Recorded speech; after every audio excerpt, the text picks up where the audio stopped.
Our next speaker, he is Mumbai's first mind map trainer. He has trained executives of many Fortune 500 companies and Clumy of Harvard, Wharton, London School of Economics, IITS and IIMS. He is a regular practitioner of Iyengar Yoga, and today he is going to talk on my journey from depression to happiness. So let's welcome Mr. Dharmendra Rai.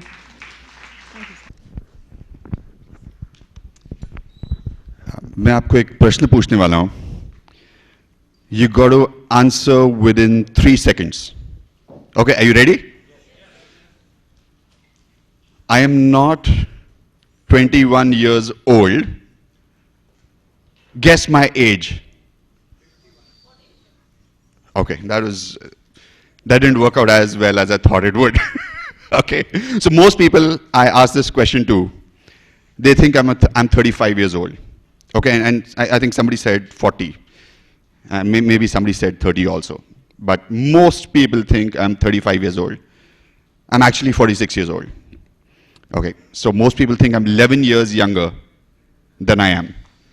And the reason for that is Iyengar Yoga. Okay, now I think I have your attention for the next few minutes. So I'm sure you're going to listen to me very carefully. I was suffering from lots of problems since childhood. One of the problems was asthma. Anybody has asthma here? Yeah, so you'll know and you'll verify what I'm saying, that as of now, there is no permanent cure for asthma. Okay, you can't cure it, you can only control it. So I had asthma, I had lots of allergies, and a rare digestive disorder called indeterminate colitis. Since childhood, since I was 5 years old or 6 years old. I used to go to the hospital sometimes once a month, sometimes once in 3 months. May not be to the hospital, but to the doctor.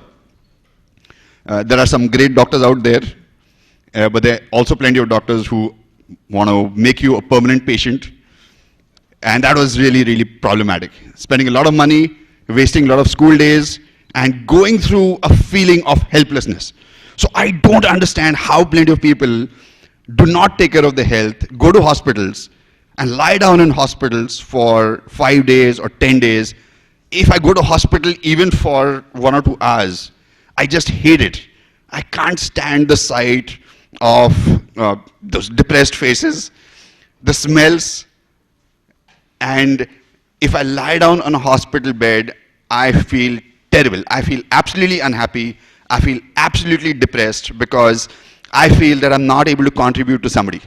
I feel I am a burden on society, on my family, on my friends when I lie down on the hospital bed. Even if it's for 1 day, it's just a very, very horrible and terrible thing for me. So it was horrible to experience all these problems in childhood. And I tried plenty of things. I did not try Iyengar Yoga in spite of being in Pune, where Mr. B.K. Iyengar had a yoga institute. I did not try Iyengar Yoga for a very long time, till I was about 25 years old.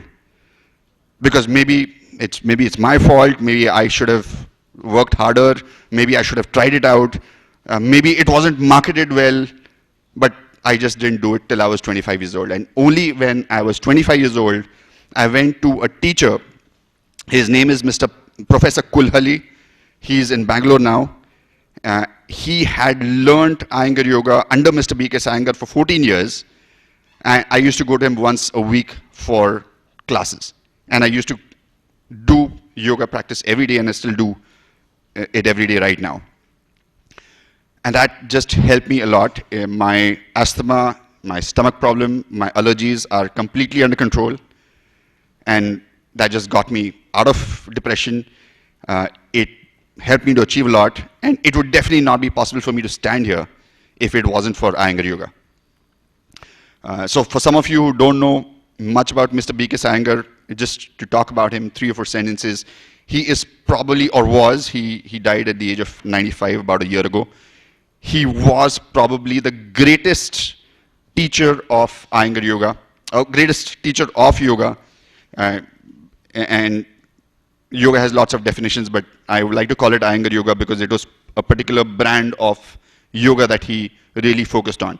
He focused a lot on the asanas, the physical aspect of yoga. He wanted people to do asanas and not focus too much on things like meditation and pranayam, though they're also important. But he said, do asanas first. Strengthen your body, then you will be in a better position to do maybe something else like pranayam or meditation. So that's his unique brand of yoga. So that was my story. I would strongly suggest that you look at Iyengar yoga very, very seriously. The first thing I want to talk about is the extremely, extremely practical aspect of Iyengar yoga. Okay, so let's not talk about people who are in the room, but most of the people that you know, your friends, your acquaintances, how many of them do you think really go to the gyms that they've joined for more than 80% of the time they're supposed to go? So out of every 100 days, what percentage of your friends and relatives do you think go to a gym among the people who have joined the gym, say 80 days out of every 100 days? What percentage? 20%? Okay, that's a very optimistic number. I'm sure the rest of them probably have zero in mind. That's why nobody's shouting out a number. 5 to 10%, yeah. So these are all very, very realistic answers. You can corroborate this. You can ask your friends and relatives this question. I'm sure most of them will say the same thing.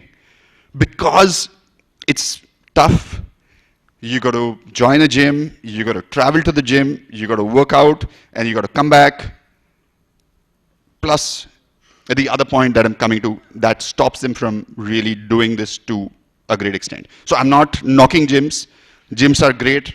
The one person in the world who's most responsible for the fact that we have gyms in virtually every society, in virtually every hotel, is Arnold Schwarzenegger, who's one of my greatest inspirations in life, though I'm not interested in bodybuilding at all. So I'm not saying that gyms are a bad thing. Gyms are a wonderful thing if you are able to take advantage of them. If you're just going to join and you just got a membership card, but you don't go, there's no point. So that's where the practicality of Iyengar yoga comes in. You can practice Iyengar yoga at your home anytime. So just imagine you find yourself at home and you know you're not going to do anything for the next half an hour or 1 hour that involves you going outside the house. You can just practice that time. So it's very, very practical. The chances of you being able to sustain and do Iyengar yoga regularly, do something that's very beneficial to your health, is very, very high if you're doing Iyengar yoga versus doing something which requires a lot of other activity like going to gym. Let's come to cost. The cost of Iyengar yoga is virtually nothing. You want to buy props for Iyengar yoga, you're welcome. Even if you do not buy props other than a yoga mat, which costs probably 500 rupees, you can still do a lot of asanas without props. The greatest book on yoga, in my view, is called Light on Yoga by Mr. B.K. Iyengar, where he's displayed virtually 150 to 200 asanas. All of them are done without props, and he was not using props at that time to a great extent. There's only one asana, that's Sarvangasana, where he's using a prop, and he's shown that in the picture in Light on Yoga, but he's also shown how you can do it without a prop. Light on Yoga. Okay, so if you want to use, you should use props. Please invest in props. They're not very expensive. But the point I'm making is, even if you don't want to spend even that much on props, you don't have to. That's how extremely, extremely practical this system is. Let me come to another aspect as to how you will feel motivated to do Iyengar yoga on a regular basis. So, again, if you can answer me in 3 seconds, that will be ideal, because that means that that answer is really true. That answer is really on top of your mind. Okay.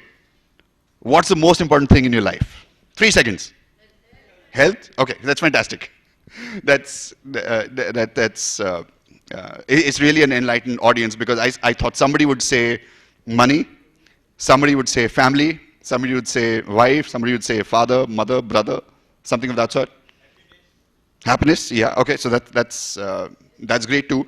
Now I'm suggesting that whatever your top value is, And there's nothing wrong in saying that my father or my mother is a top value or my children is a top value. There's nothing wrong in that. I'm just suggesting that you look at it from this point of view, is that if you have health as your most important value in life, then only then can you fulfill your responsibilities towards the other values. If you don't have if you don't have good health, how can you then be a good parent or a good son or a good chief executive to your company or a good social agent? You can't. So if you're going to put health as your number one priority and you're going to really, really take that seriously, then you will push yourself to find a way to make yourself healthy. Okay, so it involves a change in values. You got to orient yourself